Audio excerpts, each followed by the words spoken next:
como hermanos reunidos en este hermoso día, el día del Señor.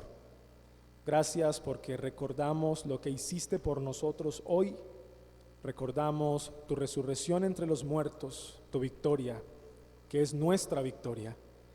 Y gracias porque solo por tu misericordia y favor estamos aquí para disfrutar de tu palabra, para aprender, para conocerte más a través de ella como la única regla infalible, como la sola escritura, como la máxima autoridad para nosotros. Y que a través del estudio que vamos a hacer solamente tengamos un propósito, y es que el nombre de nuestro Señor Jesucristo sea exaltado en medio de tu pueblo. Que nuestro Señor Jesucristo sea glorificado, sea adorado, sea alabado con el estudio que vamos a hacer en esta mañana. Y clamamos por tu Espíritu Santo para que nos dé inteligencia y sabiduría espiritual, para que conozcamos cómo es digno, cómo debemos andar delante de ti, creciendo en toda buena obra, solo para tu gloria, Señor. Tú eres el Maestro de maestros, y a ti sea todo el honor, Señor Jesús. En el nombre de Jesús, amén. Bien, vamos a hacer un breve repaso de lo que hemos estado viendo y lo que el pastor Sergio, el hermano Edwin han estado enseñando en estas escuelas dominicales. Y de las primeras lecciones que vimos fue la inspiración plenaria y verbal de las Escrituras. Así que yo simplemente les voy a hacer una pregunta, y es: ¿qué es más inspirado? ¿La genealogía que aparece en algunos libros del Antiguo Testamento, o las palabras de Jesús que aparecen en los evangelios? ¿Qué es más inspirado? Piénselo. ¿La genealogía o las palabras de Jesús? Bueno, si creemos en una inspiración plenaria y verbal, tenemos que llegar a una sola conclusión. ¿Cuál es? Toda la escritura es inspirada por Dios.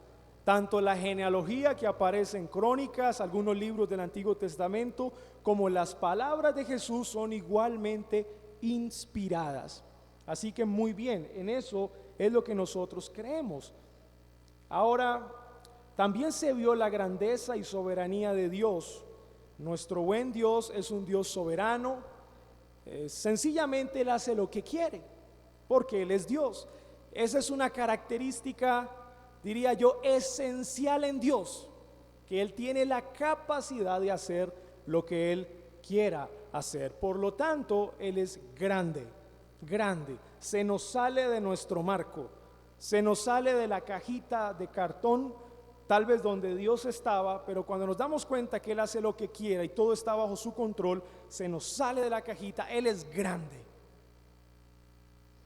Después se vio la Trinidad de Dios, un tema bastante complejo.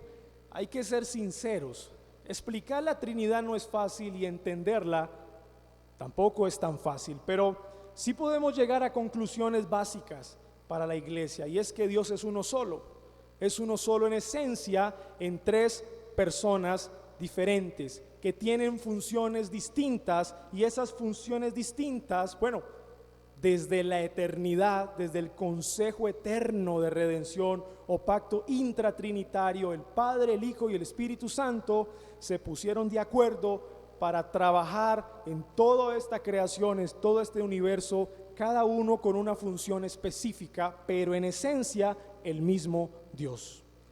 Y hoy nos compete hablar del decreto de Dios. Esa es la clase para hoy, el decreto de Dios. Hemos venido a impedir que el reino de las tinieblas se manifieste. Estamos decretando un nuevo tiempo, una visitación de la gloria de Dios. Anulo los decretos del infierno, anulo todo pacto que hayan hecho. De esto precisamente es de lo que no vamos a hablar, como el decreto de Dios. Porque normalmente cuando el pueblo cristiano escucha hablar del decreto de Dios, lo primero que se viene a la mente es este tipo de cosas. Así que usted va a hablar de que nosotros podemos decretar. Bueno, ahora, esto que acabé de leer es simplemente una canción de alguien y ahora se está cantando en muchas iglesias carismáticas este tipo de canciones. Pero es precisamente de esto de lo que no vamos a hablar, y nos vamos a dar cuenta que la Escritura no enseña este tipo de cosas que normalmente en contextos carismáticos se cree, como que el hombre tiene derecho a decretar, y es un punto de vista bastante interesante, diría, porque aquellos que piensan que los cristianos tienen la capacidad de decretar, es como algo así de que yo tengo la capacidad, de acuerdo a mi fe, de hacer algo nuevo.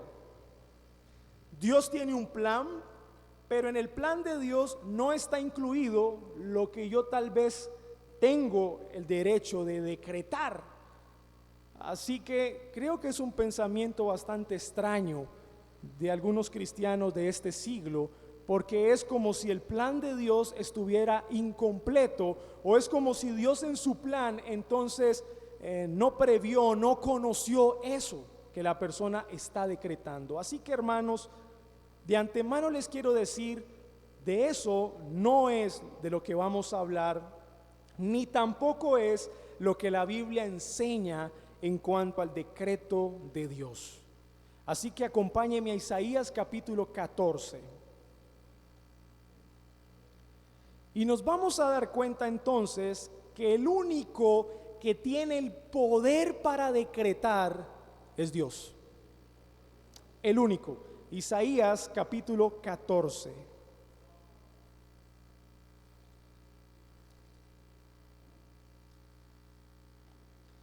Versículo 24 al 27. Isaías capítulo 14, versículo 24 al 27.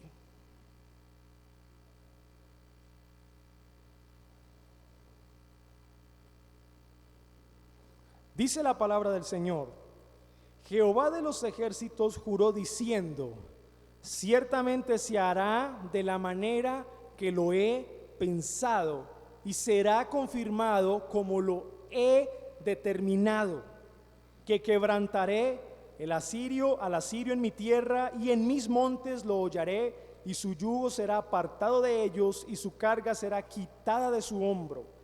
Este es el consejo que está acordado sobre toda la tierra, y esta la mano extendida sobre todas las naciones, porque Jehová de los ejércitos lo ha determinado. Ahora fíjense muy bien en estas preguntas, yo quiero que estén atentos. ¿Y quién lo impedirá?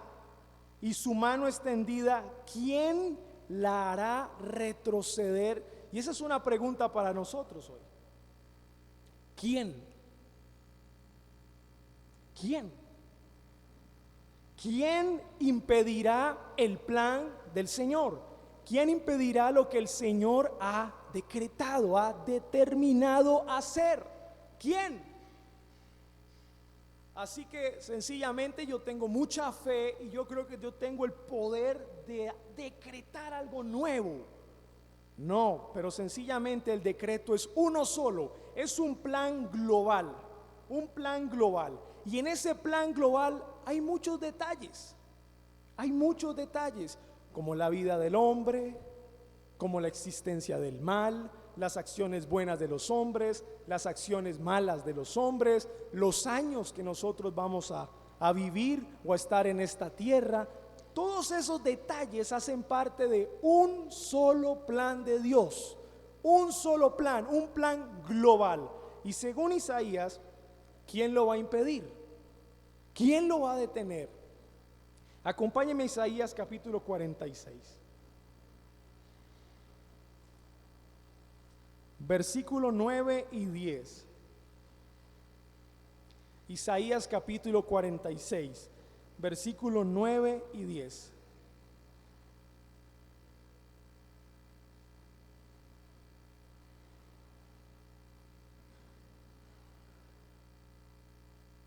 Ahora vamos a leer juntos estos dos versículos, el versículo 9 y el versículo 10 de Isaías 46.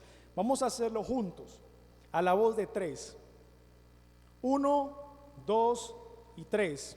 acordaos de las cosas pasadas desde los tiempos antiguos, porque yo soy Dios y no hay otro Dios, y nada hay semejante a mí, que anuncio lo por venir desde el principio y desde la antigüedad lo que aún no era hecho, que digo, mi consejo permanecerá y haré ¿qué? ¿Haré cuánto? Todo. Y hermanos, un significado de todo es ¿qué? Todo es todo. Por mucho que busquemos un significado, no nos va a dar, todo es todo. Y ahí dice que Él hará todo lo que Él quiere. Y hay algo interesante, y es que Isaías profetiza aproximadamente en el año 750 antes de Cristo. Y una de las profecías que leímos va en contra del imperio asirio. Precisamente el imperio asirio es aquel que viene contra el reino del norte y se lo lleva cautivo en el año 722 antes de Cristo. E Isaías es un profeta del reino del sur, que se conoce como el reino de Judá, cuya capital es Jerusalén. Pero Isaías está profetizando contra los enemigos del reino del norte, Israel, que es Asiria. Y algo bien interesante es que los asirios eran politeístas. ¿Qué significa eso? Que ellos creían en la existencia de muchos dioses. Ellos eran politeístas. Ahora, es interesante porque la creencia politeísta de los asirios era más o menos así. Todos los dioses se reunían una vez al año. ¿Para qué se reunían una vez al año? Para hacer los planes del año siguiente. Pero los planes solamente eran proyectados un año. Piense usted en eso. Los dioses se reunían y hacían un plan de un año para el siguiente. Cada año se tenían que reunir. Eso se conoce como panteón, un lugar donde se reúnen un grupo de dioses y hay un dios superior, ¿no? El más poderoso, que es la cabeza, y el dios asirio era Marduk. Marduk era el más importante para ellos. Así que había una tabla que se conocía como la tabla del destino. Y en esa tabla los dioses en su reunión empezaban a escribir los planes para el año siguiente. Uno por uno, uno por uno, uno por uno. Y al final la tabla del destino quedaba en manos del dios más poderoso. En este caso Marduk era la cabeza principal de este grupo de dioses. Ahora, ¿cuál es el problema? El problema era en esa cultura que si uno de esos dioses era malvado y atrapaba la tabla del destino, la nación estaba en riesgo. ¿Por qué? Porque de seguro lo que iba a hacer ese dios era añadirle a la tabla del destino planes malévolos para el imperio y para la nación. Así que mucho cuidado. Nuestra vida depende de las manos que tenga la tabla del destino. Si cae en un dios malévolo, este año nos va a ir súper mal. Si cae la tabla del destino en un dios bueno o bondadoso, nos va a ir bien. Así que esa era la cultura siria, babilónica de esos tiempos, politeístas. ¿Qué piensan ustedes de estos dioses? Ahora, piense por un momento, ¿qué tal si nuestro destino depende de una tabla del destino que depende de las manos a la que caiga? ¿Cómo se siente usted? Bueno, estamos viviendo algo así como por suerte, ¿no? Según el Dios que escriba los planes, así mismo vamos a vivir. Y esto es interesante porque a esa nación, a esa cultura, el profeta Isaías está dando una palabra de juicio de parte del Señor. Y lo que él está diciendo es que va a destruir a Siria y que nada ni nadie va a impedir ese plan. ¿Sabe lo que está ocurriendo ahí? El Dios de Israel, el Dios de Judá, está destruyendo todo tipo de existencia de dioses asirios. El pueblo de Dios no depende de una tabla del destino, no tiene un conjunto de dioses que se reúnen cada año para hacer un plan anual y son mutables porque depende del tiempo, si es bueno o malo, los planes se llevarán a cabo. El pueblo de Dios no depende de un Dios así. El Dios que Isaías nos está mostrando es un Dios que tiene un solo plan global y que nadie, absolutamente nadie puede impedirlo, puede detenerlo, nadie. Y si Él ha determinado hacer algo, ¿qué ocurrirá? Él lo hará. Nada podrá impedirlo. Así que ese es el contexto del profeta Isaías. Y es interesante porque las naciones paganas, al escuchar del Dios del pueblo de Israel, bueno, era un momento bastante incómodo, porque ese Dios no es como el nuestro. Ese Dios hace planes eternos y planes que nadie puede detener, que absolutamente nadie puede detener. Acompáñeme a Efesios capítulo 1, versículo 11.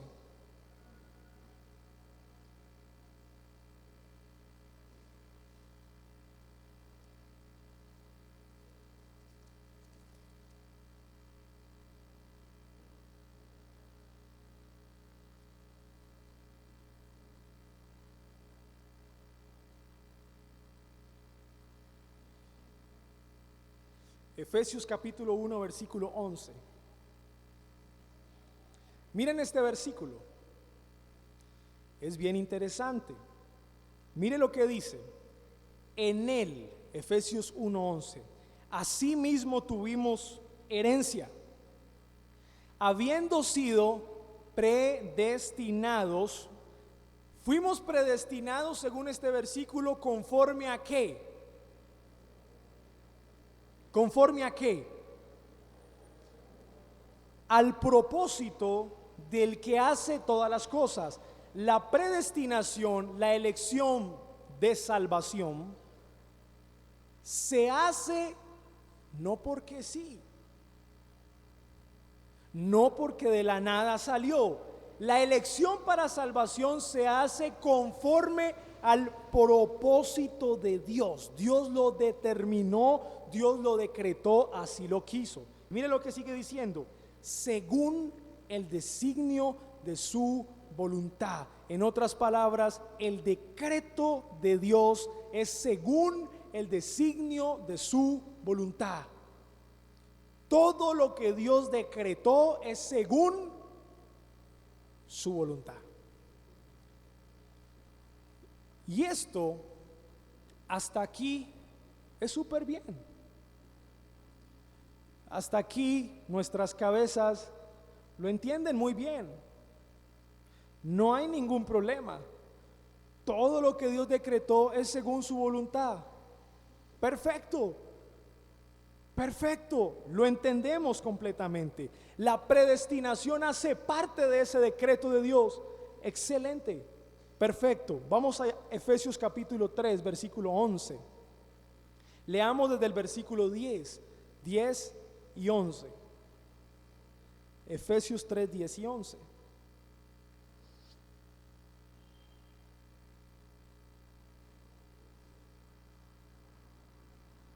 Mire lo que dice la Escritura: para que la multiforme sabiduría de Dios sea ahora dada a conocer por medio de la iglesia a los principados y potestades en los lugares celestiales, conforme al propósito eterno que hizo en Cristo Jesús nuestro Señor.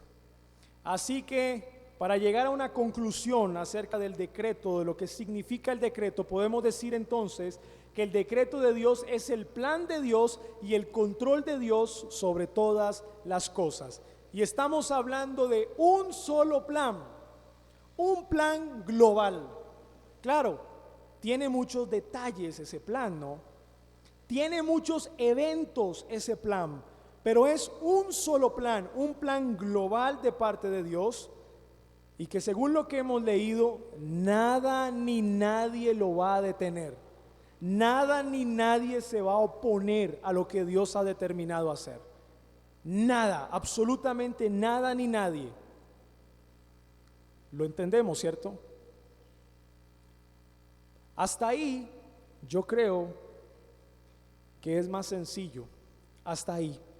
Ahora, nuestra confesión de fe de Londres dice lo siguiente: Dios desde la eternidad, por el sabio y santo consejo de su voluntad, ha decretado en sí mismo, libre e inalterablemente, todo lo que sucede.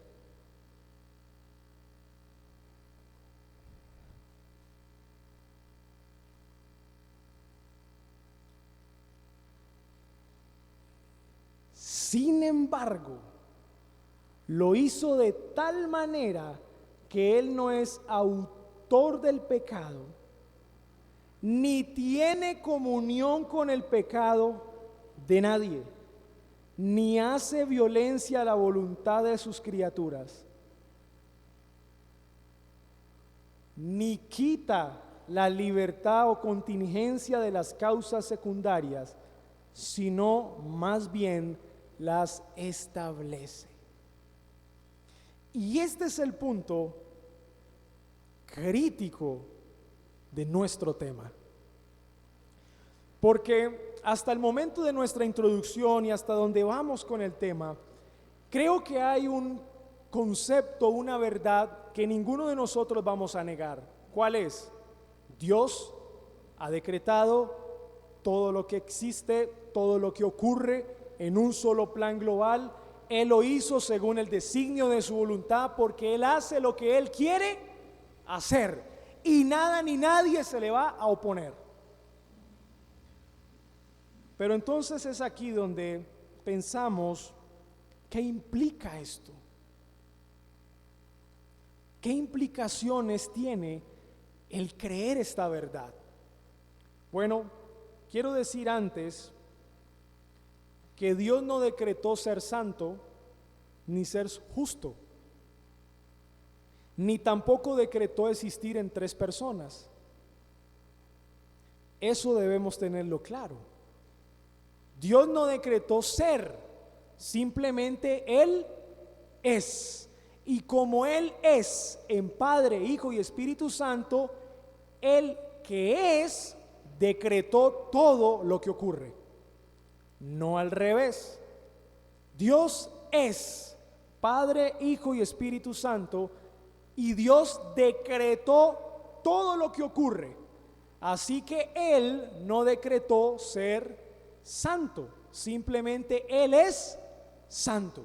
Él no decretó ser justo, simplemente Él es justo. Eso debemos entenderlo. Eso hasta ahí está bien. Ahora, Dios no solamente decreta todo lo que ocurre, sino que Él mismo se encarga de que eso se lleve a cabo. Mis hermanos, ¿qué teoría o tipo de pensamiento de alguna manera estamos contrarrestando con esta declaración? Dios no solamente decretó todas las cosas, sino que Él mismo se encarga de llevarlas a cabo. ¿Qué teoría, qué pensamiento estamos contrarrestando ahí? Algo así como parecido al deísmo, ¿no? Al deísmo, un Dios que simplemente crea todo lo que hay y le da rienda suelta al universo como un reloj, y no interviene para nada en lo que esa creación o en el desarrollo de esa creación, no interviene para nada, simplemente lo puso ahí, se retira y le da rienda suelta. Eso es un pensamiento deísta. Pero nosotros creemos que Dios decretó todo lo que existe, pero Él mismo se encarga, interviene para que eso que Él decretó se lleve a cabo. Él mismo interviene en esto. Así que nos encontramos con un Dios personal, personal. Bien, el decreto de Dios está fundado en la sabiduría de Dios. El decreto de Dios está fundado en la sabiduría de Dios. Le voy a hacer una pregunta a usted. ¿Quién es el ser más sabio que hay?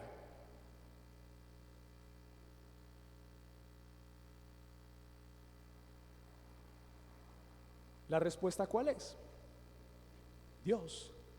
Si Dios decretó todas las cosas, quiere decir que todo lo que Dios decretó es sabio, porque quien lo decretó es el ser más sabio sobre todo lo que hay. Así que aquí debemos aceptar todo lo que Dios decretó, primeramente porque Él es Dios sabio, y todo lo que Él decreta es supremamente sabio. Eso es interesante. Pero ahora, un punto esencial, y es que no todo lo que Dios decretó, no todo Él mismo lo ejecutará.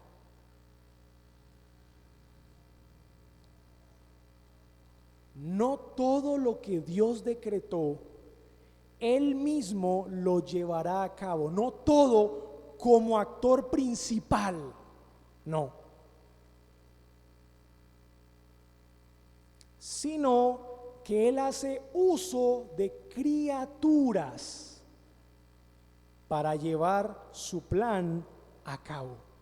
Y ahí es donde entra entonces los ángeles y los seres humanos. Porque la confesión nos está poniendo en una tensión entre la soberanía de Dios y la libertad humana.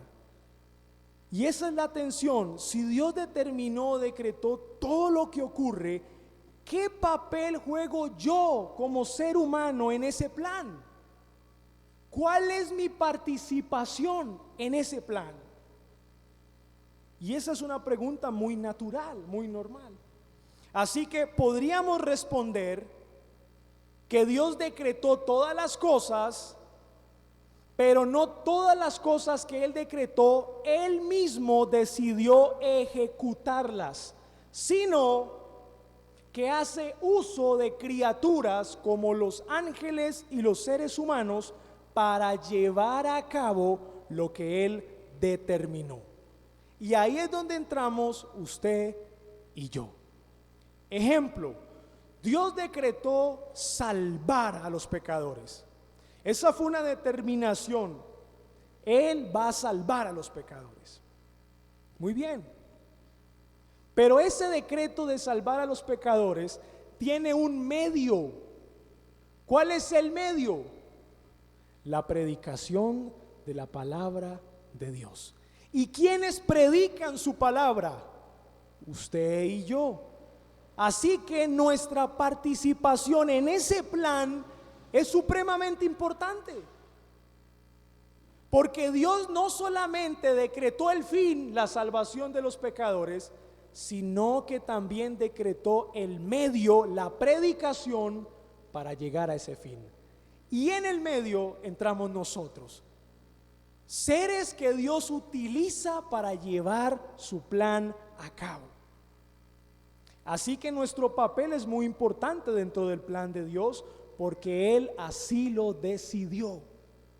Así que una pregunta es, si Dios tiene o Dios sabe quiénes se van a salvar, ¿para qué predicamos?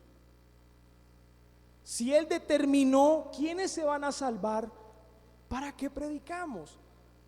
¿Cuál es la respuesta? Dios no solamente determinó el fin, sino que también determinó el medio para llegar a ese fin. ¿Y cuál es el medio? La predicación de la palabra. ¿Y quiénes lo van a hacer?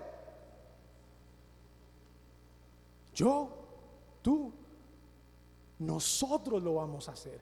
Así que nuestra participación dentro del plan de Dios es importante, porque así Dios lo quiso. Es supremamente importante. Ahora, creer que no necesitamos hacer absolutamente nada, porque Dios simplemente, como decretó todo, Él se va a encargar. Es su pensamiento extremo, y ese pensamiento extremo se conoce como hipercalvinismo. Hipercalvinismo. Así que cuando usted escuche ese término, primero usted sabe, eso es una exageración. Ya usted sabe. ¿Qué es hipercalvinismo? Una exageración. ¿Y qué dice esa exageración? Bueno, Dios determinó todas las cosas, nuestra participación no es tan importante. Dios sabe quiénes se van a salvar, Él decretó quiénes se van a salvar, pero la Escritura enseña las dos cosas. La Escritura enseña la soberanía de Dios y enseña la responsabilidad humana. Acompáñenme a Hechos. Y de eso es lo que nos habla la confesión. Eso fue lo que acabamos de leer en la confesión.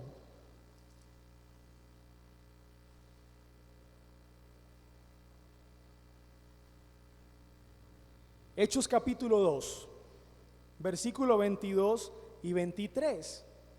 Así que, mis hermanos, aunque Dios determinó todas las cosas, también determinó nuestra participación en su plan. No solo determinó el fin, sino que también determinó el medio para llegar a ese fin. Y el medio somos nosotros. Llevar la predicación de la palabra en el caso de la salvación de los pecadores. Hechos capítulo 2, versículo 22 y 23. Mire lo que dice la Escritura. Varones israelitas, oíd estas palabras. Jesús Nazareno, varón aprobado por Dios entre vosotros con las maravillas, prodigios y señales que Dios hizo entre vosotros por medio de él, como vosotros mismos sabéis. A este entregado, ¿por qué? ¿Qué dice la Escritura? Por el determinado consejo y anticipado conocimiento de quién. ¿Qué estamos viendo ahí? Soberanía de Dios, determinación de parte de Dios con ese plan, ¿no? Y al final dice, y anticipado conocimiento de Dios, prendisteis y matasteis por manos de inicuos, crucificándole. ¿Quiénes? Según el versículo 22, ¿quiénes? Los varones israelitas. Así que, mis amados hermanos, hay una tensión entre la soberanía y la responsabilidad humana, pero hay una conclusión. ¿Cuál es la conclusión? Aunque no lo entendemos bien, la Biblia enseña las dos cosas. Por el determinado consejo de Dios, nuestro Señor Jesucristo iba a padecer lo que padeció, iba a morir como murió. Pero en ese determinado consejo estaba la participación de los israelitas que lo crucificaron. Por ende, su responsabilidad en el acto es importante. Nuestra responsabilidad en lo que hacemos es importante, porque sencillamente la Biblia enseña las dos cosas. Y de eso es lo que la confesión de fe nos está hablando. Es precisamente de eso. Dios lo hizo de una manera tan perfecta que no hace violencia a la libertad humana. ¿Cómo? Yo no sé. Pero así está escrito. ¿El hombre es responsable? Sí lo es. ¿Dios todo lo determinó? Sí. ¿Hay una tensión entre las dos cosas? Sí la hay. Pero ¿esto es verdad o es mentira? Es verdad. ¿Por qué es verdad? Porque la Biblia lo dice. ¿Y lo podemos entender perfectamente? No.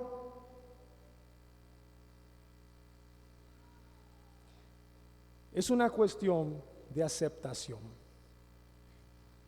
Entonces viene esta pregunta: Dios es el autor del pecado.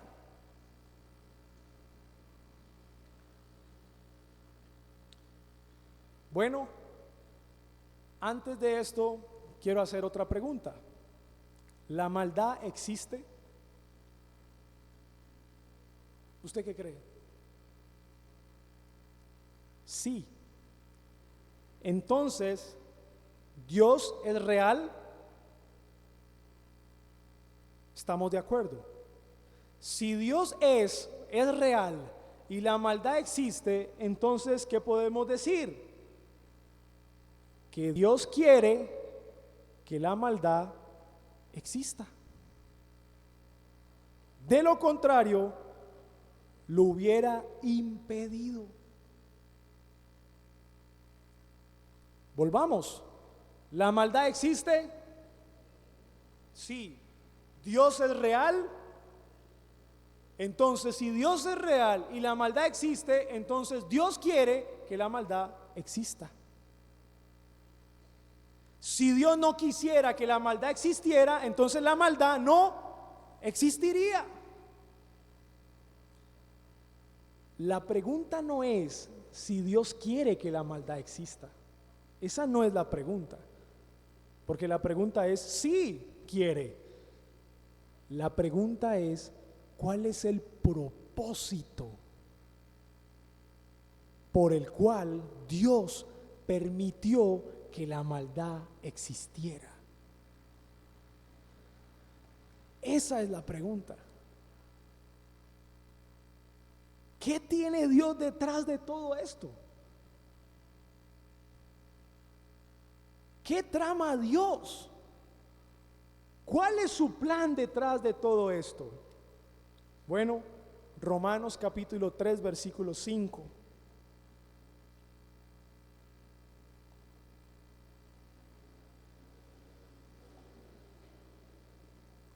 Romanos capítulo 3, versículo 5.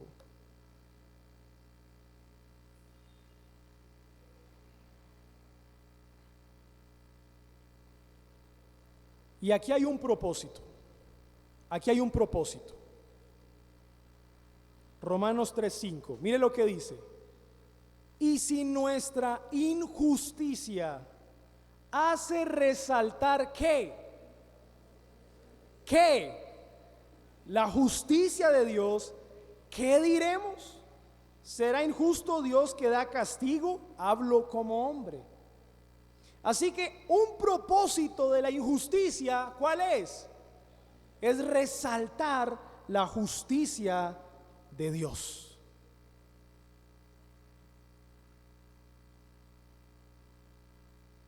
Romanos capítulo 5, versículo 8. Romanos capítulo 5, versículo 8.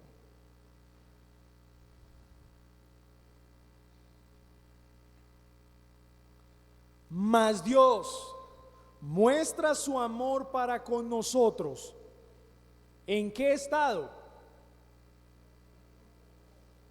Siendo aún pecadores, Cristo murió por nosotros. ¿Qué se muestra por nuestra condición de maldad? ¿Qué se muestra? Su amor para con nosotros. Justicia y amor. Romanos capítulo 9, versículo 22. Así que vuelvo y repito, la pregunta no es ¿Dios quiere que la maldad exista? Claro que sí lo quiere, si no lo hubiera intervenido para que no existiera. Pero la pregunta sí es ¿cuál propósito es? Hemos visto dos: resaltar su justicia en un mundo injusto y mostrar su amor a un grupo de pecadores. Romanos 9, 22. ¿Y qué? Si Dios queriendo mostrar ¿qué? Ahí va otro, su ira, y hacer notorio ¿qué? Ahí va otro, su poder, soportó con mucha paciencia los vasos de ira preparados para destrucción. Quiso mostrar ¿qué? Ira y poder en un mundo caído y malvado. 23. Y para hacer notorias que las riquezas de su gloria las mostró para con los vasos de misericordia que él preparó de antemano para gloria. Ira, poder y misericordia son extremadamente exaltados en medio de la maldad.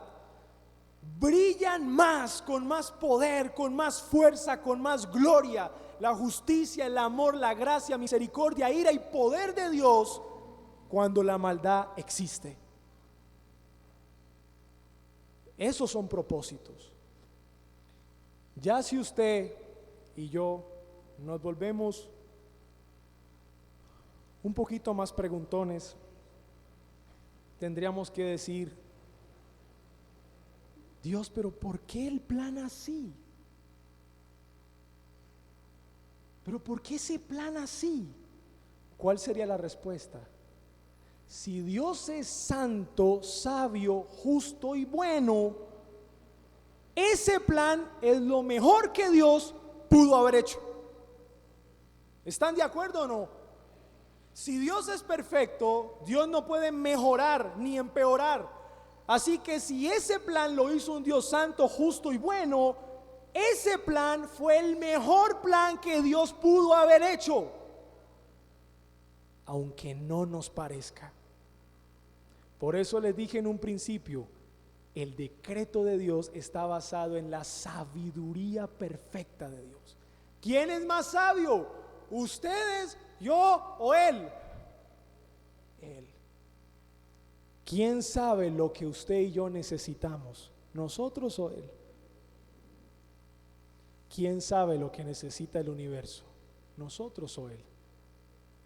Así que la respuesta contundente es no. Aunque Dios decretó la maldad, lo hizo con motivos buenos, santos y justos, y no decidió ejecutarla él mismo, sino que hizo uso de criaturas para llevar a cabo su plan. No, Dios no es el autor del pecado. Es del hombre la culpa de la presencia del mal aquí en la tierra. Entonces, el hombre es un títere en las manos de Dios y no tiene albedrío, que habíamos dicho. No, el hombre es libre y responsable. ¿Por qué? Porque así lo determinó Dios. Y nuestras decisiones tienen repercusiones. Así que, mis amados hermanos, aunque hay una tensión, hay una realidad. La tensión es: ¿podemos entender perfectamente soberanía y responsabilidad? No.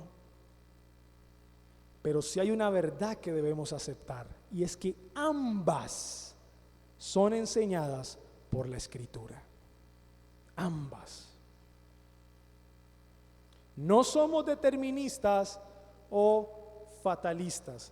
Esos son aquellos que creen que su destino depende de una fuerza externa. En otras palabras, algo así como un títere. Yo voy para donde el destino me lleve, para allá voy yo. Entonces vamos en un barco y de repente el barco se voltea y todos estamos en el mar ahogándonos. Y yo tengo la alternativa, la posibilidad de sacarlo a usted, pero yo miro para todas partes y digo: bueno, pues ese es el destino, igual todos nos vamos a ahogar. Efectivamente, eso es fatalismo, pero nosotros no somos fatalistas. ¿Saben por qué? Porque nuestro destino está en las manos de un Dios sabio, santo, justo y bueno.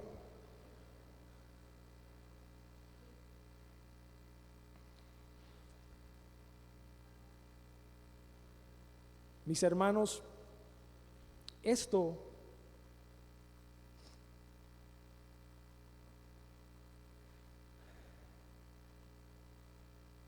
es difícil. en la posición en la que nos suceden cosas malas. Porque nosotros somos expertos, o podemos llegar a serlo, en la soberanía de Dios y en leer acerca del decreto de Dios. Pero somos muy buenos cuando todo nos está saliendo bien. Y le decimos al hermano: oiga, hermano, es que usted no cree en la soberanía de Dios. Pero cuando llegan esos momentos difíciles a nuestra vida, es ahí entonces cuando decimos: hombre, esto también Dios lo determinó.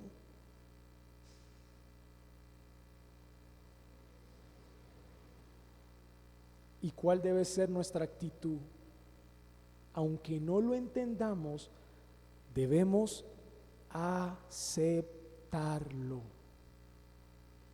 Aceptarlo. Y entonces darle gloria a Dios, porque Él no pudo haber hecho un plan mejor del que ya hizo, porque Él es perfecto. Oremos. Padre nuestro, en esta mañana te doy gracias. Gracias porque aunque tu palabra enseña temas no fáciles de entender, de todas maneras, Señor, hemos aprendido que hay cosas que debemos aceptar, y las debemos aceptar porque tu palabra lo dice. Y nosotros creemos que tú determinaste todas las cosas, pero también creemos que tú eres un Dios santo, bueno y justo, y que todo lo que determinaste, por ende, es santo, bueno y justo, y que lo hiciste con un propósito santo, bueno y justo. Señor, ayúdanos a entender estas cosas. Y en nuestra vida diaria, cuando nos ocurra algo así, Señor, solo podamos decir: bendito sea nuestro Señor Jesucristo, toda la gloria es para ti, por cuanto eres el ser más perfecto, sabio, santo y justo sobre todo lo que hay, y todo lo que haces fue lo mejor que pudiste haber hecho, porque no cambias. A ti sea la gloria, y que esa sea nuestra reacción, Señor. Ayúdanos, te lo pedimos, en el nombre de Jesús. Amén. ¿Preguntas? Bueno, tenemos una pregunta por ahora, y es: ¿cómo podría entender hasta dónde opera la responsabilidad humana y el decreto de Dios, entendiendo que aún todo lo que suceda está bajo su control? Bien, cuando hablamos de responsabilidad humana, entonces necesitamos hablar de la voluntad preceptiva de Dios, que es su palabra. Así que dentro del decreto de Dios está determinado que su pueblo viva según lo que Dios diseñó, que es su palabra.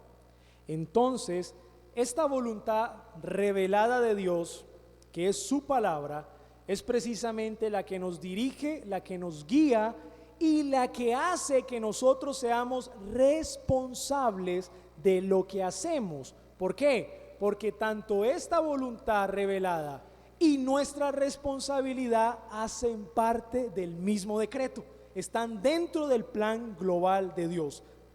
Así que la responsabilidad nuestra se activa a través de este decreto revelado, que es su palabra. Tenemos otra pregunta, y es: si Dios no se complace en el pecado, ¿por qué Samuel 24:1 dice que Dios incitó a David para que censara al pueblo? Bien, cuando hablamos de complacer, estamos hablando algo muy diferente a decretar o determinar, permitir algo. Por ejemplo, Dios decretó el mal, mas no se complace en él. Por eso Dios usa criaturas, en ese caso Satanás, para llevar a cabo sus planes. Así que vemos que hay cosas que Dios decreta, pero que Él mismo no las ejecuta, sino que hace uso de criaturas. Y ese texto que leyó el hermano tiene su correspondencia en otro texto donde asegura que es Satanás quien incitó a David. Así que Satanás viene a ser la criatura que Dios utiliza para llevar a cabo ese plan. De tal manera que Dios decretó eso, mas no se complace en eso.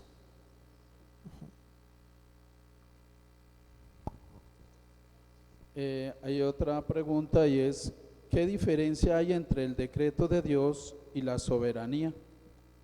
Bueno, en que el decreto de Dios fue hecho según el designio de su voluntad. Y ese según el designio de su voluntad es su soberanía. Leímos que Dios hace lo que quiere, así que el decreto de Dios se realiza según lo que Dios quiere. Soberanía, Dios hace lo que quiere y esa soberanía se refleja en lo que Dios decretó.